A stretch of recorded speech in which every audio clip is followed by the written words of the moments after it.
Today we are going to take a look at the artist Claude Monet. Claude Monet was born November 14th, 1840 and passed away in December 5th, 1926. Claude Monet is what we call a French Impressionist painter. And if you know the term impression, it's the way that someone perceives you. So for example, if you walk into the room and you're very polite and you use your manners, the first impression someone might have of you is that you're a very kind, polite, young little person. So what the Impressionists did is they would paint what they imagined the areas to look like. So it was their impression, what they saw, how they envisioned the area. Okay, Monet himself is exceptionally fond of painting this beautiful garden that he lives in France called Giverny, and the water lilies, the pond, and the bridge. So lucky me, there I am, Mrs. Kaufman. I took a trip to Monet's garden, Giverny, and this is a picture of me in front of Claude Monet's pink house. And if you look closely, you can see how the house is pink, but it's overgrown with a type of leaf that's called ivy. And when I was in Giverny, my vision was to show you, my students, what the difference of realistic images to Impressionist paintings are. So if you look closely, there's the red poppies underneath behind me down here on the foreground, and the background is the pink house. So this next slide is the painting that I thought of when I was in Giverny. So if you look closely at this painting, it's kind of blurry, right? You see all these like little speckles and dots, and Monet left his brush stroke. Monet, like the other Impressionists, left their brush stroke on the canvas, and the product was actually tiny little dots, which look kind of blurry. And if you look here, it's nice and clear, right? So there's a couple of tricks to trying to make the Impressionist paintings look a little bit more clear. One is if you kind of close your eyes a little bit, like called squint, like bring your eyelids close together, you can start to see these black dots here are looking more like a tree shadow. Or if you back up further, you can start to see that the dots are actually becoming the tree, the house, the flowers, the grass. So those are two little tricks to deciphering Impressionist painting: squinting or moving further away. This is called the archway, and this is actually inside of Claude Monet's garden. His house is right behind me, and I'm standing and I'm taking a picture, and I was actually really disappointed because this is the painting that I recall of the archway, with lots of vibrant colors, beautiful speckles of purples and orange. And I even recall going to the groundskeeper and asking him if this was not in bloom, because it was just very green and very flat. But the groundskeeper, he kept saying to me, is impression, impression. So again, if you start to like squint your eyes, you can see how this actually becomes the walkway, becomes more clear. Or if you back up, you can see how it becomes more clear. So that is the archway. And here's Miss Kaufman, Miss Perhatch at the time, sitting on this green bench. And I was a little surprised that the bench was not as elaborate and vibrant in the colors as it is in this painting that Monet depicted of his wife sitting on the bench. So here you can see the bench with lots of different strokes of, this looks like reds and whites and blues, and Impressionists really didn't use black, so they used like a deep blue or brown compared to this just flat one-tone green. So again, impression. So the Impressionists painted what they believed to see. Across the way from the house is this beautiful water bridge. It's called the Lily Pond. And the French government actually bought Monet's property in the mid-1900s. So the family sold the property to the French government, and now it's a museum.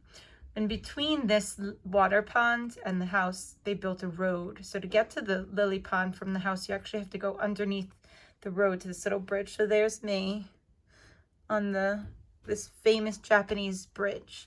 And Monet was so fond of this bridge, and he painted and painted and painted in different times of day.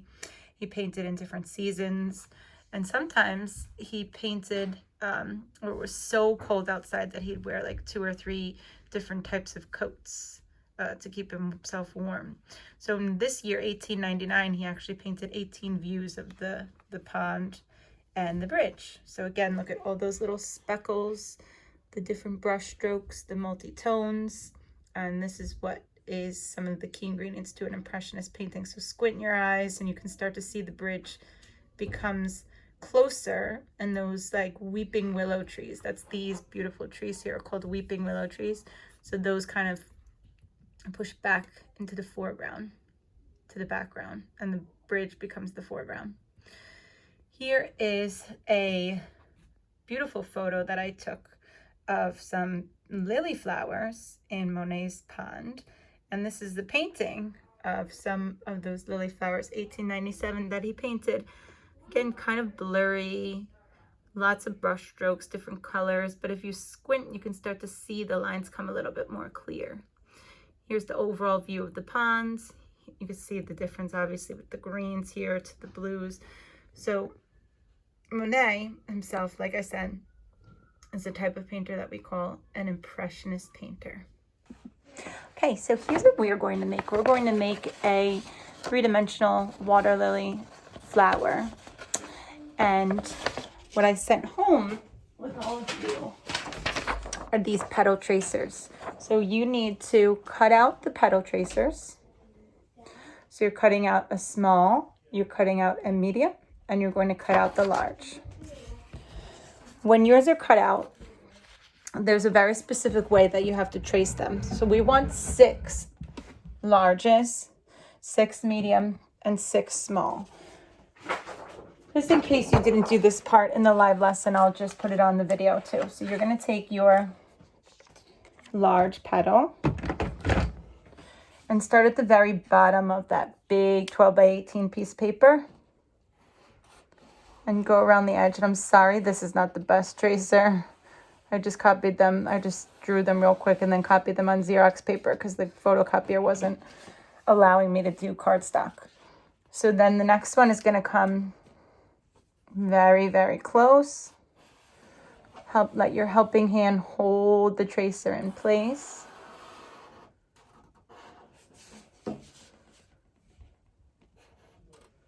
So you need 6 large. And if you had your paper, this paper was probably folded when you received your packet when it came home. So ultimately what I was hoping for is that you can get the 6 large, these 4 large right about where the fold of your paper is going to be. My paper here is not folded. So 4.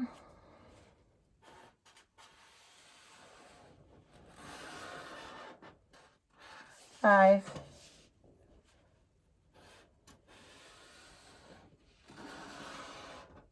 6. Okay, so you're going to trace the 6 large across the bottom edge. Then take the medium and we're going to do 6 medium across the other edge. So I'm just going to take my paper and flip it. I'm going to line it up with the bottom.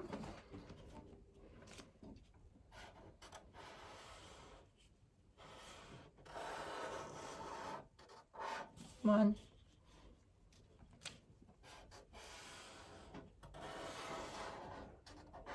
2.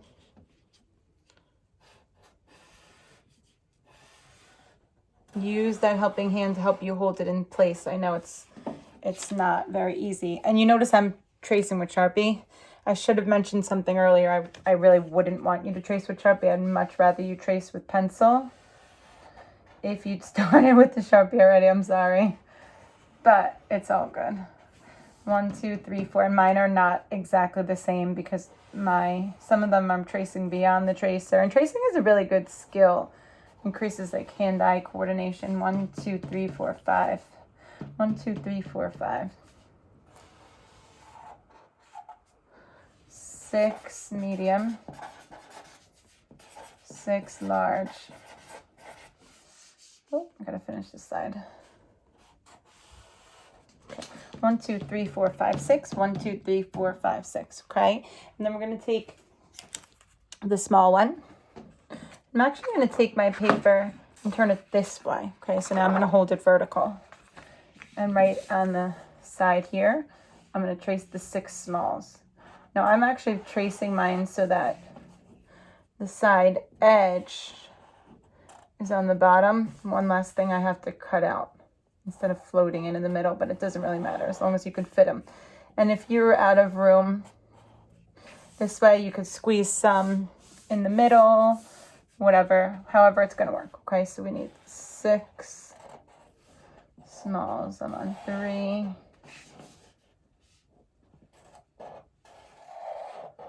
4. Giverny. 1, 2, 3, 4. 5.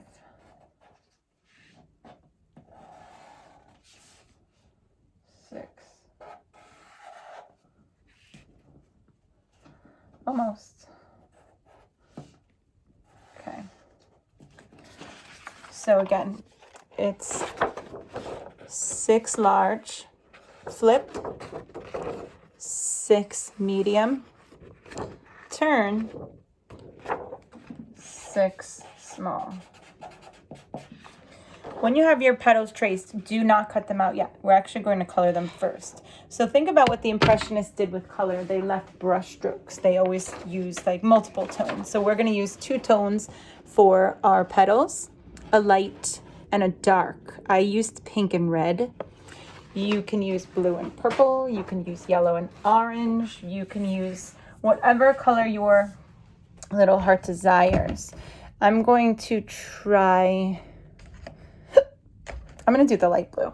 And then when you color in, I'm using the oil pastels. So look at, I'm not even really coloring very nicely. I'm going to move this one out of the way so I don't get it messed up. Because I'm going to be cutting these out. So I'm just going to do a first coat with a light color. Just try to color every space. I'm using the oil pastels. You could use colored pencil, you could use crayon, you could paint these if you would like to. If we were in school, we would have painted them. And my oil pastel is running out a little bit, so I actually want to peel the paper back just a little bit so I can continue to color. So you, again, you can do this with any colors you like. I tell you to pick a dark color and a light color. Would you be able to do more than one color for more than one petal? I probably would say no to that one, only because I wouldn't see that in real life. But if your heart is set on doing multiple colors, I don't really have a problem with it. Again, if we were in school, that would not be the case. They'd all be painted with the watercolors, the same. Okay, but I'm doing light blue, and then I'm gonna put some purple in it. Not that I've ever really seen a light blue water lily, but you know, that's what my imagination is for. And that's why we create together, because we create things that we like, things that appeal to us, things that are aesthetically beautiful to us, things that we can relate to, and also things that no one else has done before, because you are creating it and you have your own special touch. So yours should be a little different than everybody else's. Okay, so I'm going to continue. I'm going to flip my paper this way. First with my light color, and again, I'm not going crazy making sure it's like colored perfectly. I'm even going out of the lines a little bit here intentionally so I get all the spots colored. So the coloring here is not important, but definitely try to color before you cut, because if you started cutting all these out and then tried to color, that would be a little bit difficult.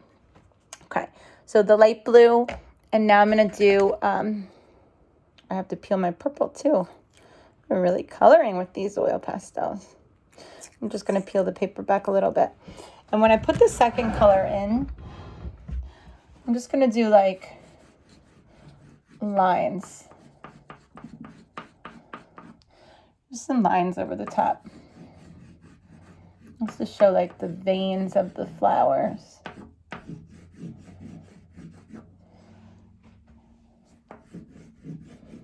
I'm not sure I love the blue and purple, but we'll see what it looks. And again, this doesn't have to be colored perfectly. You don't have to go inside the lines. I'm just kind of going back in and just kind of flicking the color just so that you can see the two tones like an impressionist would. So you don't want to take your second color and color the whole entire thing, because then you won't see that beautiful color that you worked so hard on that's underneath. I really want you to be able to see both colors. And let me show you what I did with another. This one I did the yellow and the orange. See how I just like left those like little lines there. And the same thing with the pink and then the red on the top.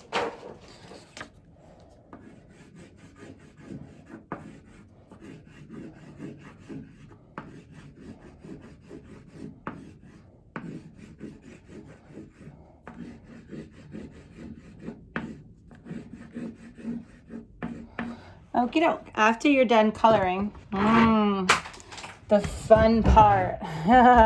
For those of you that know Mrs. Kaufman very well, you know this is not the fun part for me, but this is really good exercise for strengthening your hand. We are going to go and cut each one of these petals out. So when you cut the petal, I want you to go very close to the line.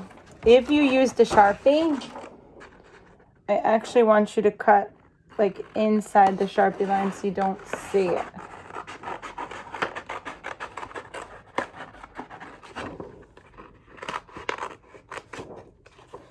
So you have no dark lines around the outside. Okay. Let me continue cutting.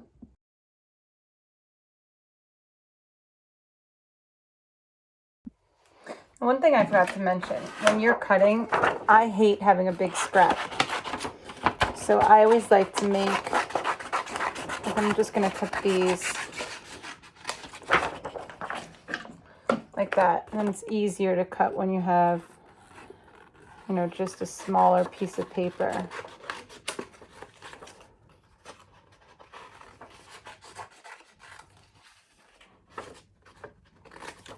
Okay. When you cut them out, keep them in piles too. Put the medium ones together.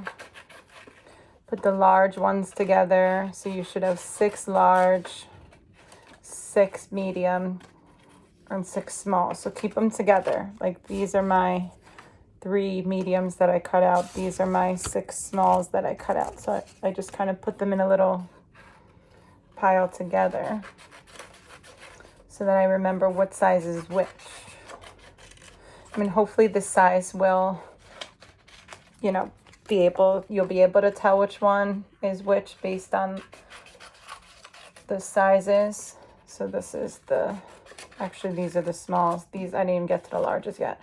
So I have the smalls in one pile, the mediums in one pile, and I still have the largest to go. They're cut out separately. And this is really good hand-eye coordination, dexterity training. Dexterity is when you build your fingertip muscles up a little bit. So I've got the 6 small, I've got the 6 medium, and again, just cut out all that extra scrap. Throw this in the garbage, and then it's just easier to cut. So these are the petals for our flowers. Once you have your petals cut out, what we're going to do is we're going to make the lily pad. So my lily pad actually isn't really that big. So I gave you this 12 by 12 square piece of white paper, and I want you to draw just a big circle. just a big circle or an oval. It's like this. And then color it in. I'm actually holding mine kind of on the side so I can color it quicker.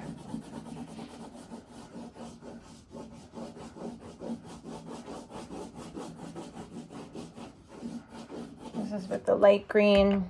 I'm going to take some dark green, put those little impressionist strokes in there. Quick, extra color, never just solid tone.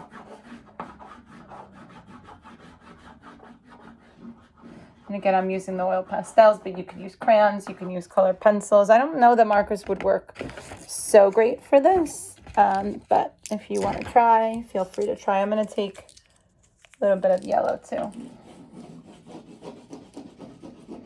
Looks kind of like a watermelon. Okay. So this is the lily pad, and the flower is going to be attached to the lily pad. So the attachment part, I need you to pay attention to because that's going to be a lot. So we're going to cut out the lily pad.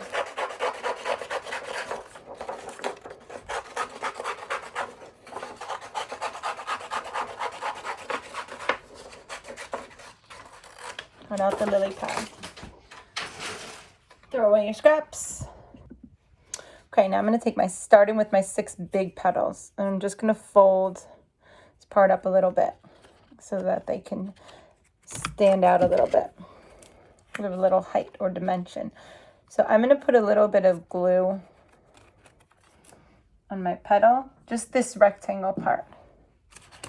1.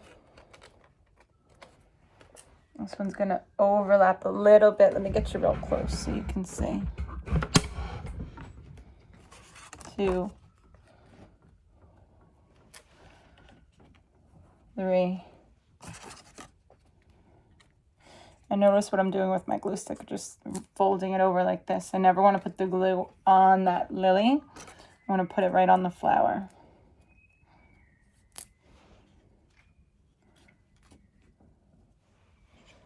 Oh, I'm missing one big. Is it the same size? No. 1, 2, 3, 4. Oh, here it is. Here it is. It's important to keep your flowers grouped together. So you want to form like a circle here. Okay. 2, 3, 4, 5, 6.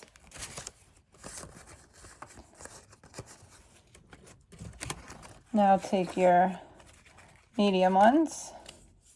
Same thing, just kind of fold back where that rectangle was. And note, this time I'm going to put it in between. So I'm going to put the glue on my petal. And I'm going to put this petal down and in between. In between the big ones, like that. Okay. Keep going. I think this might have been a big, I think I messed this one up. Let me fix this one real quick here. That's definitely a big one. So that goes there. This medium, I knew that size didn't look right. So we've got 1, 2, 3. And I'm alternating. Now I'm going to glue this one in between these 2 bigs. 4.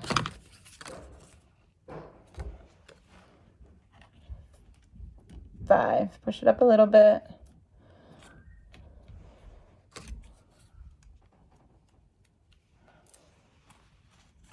6. Ooh, that's looking good. Okay, now I'm going to repeat one more time with the small ones. Take my 6 small ones, stack them, fold back where that little rectangle is, and then alternate again. In between.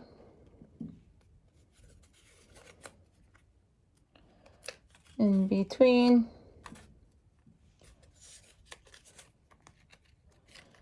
In between.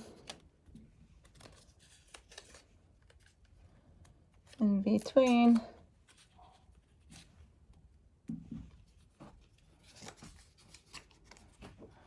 Glue like this.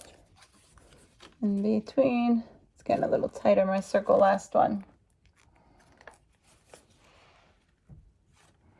And in between. Voila, my water lily. Now, my pink one actually flattened out a bit. So I just made a little circle for the middle. You might want to do that, or you might want to leave it. It doesn't matter. I'm going to use a piece of my scrap. And I think I'm going to do pink for my blue one. I'm just going to make draw a circle.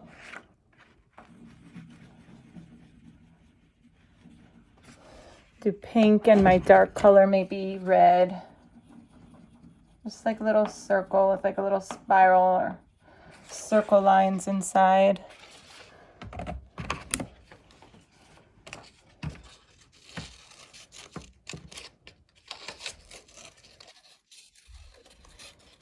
I'll cut this guy out. I'll just put the glue like this when I have a little piece. And pop that right in the middle. Okay, now this is your water lily, this part here. And we're gonna make the water when we're in school together. So I want you to bring these into school. If you forget, you'll just have painted water with no lily.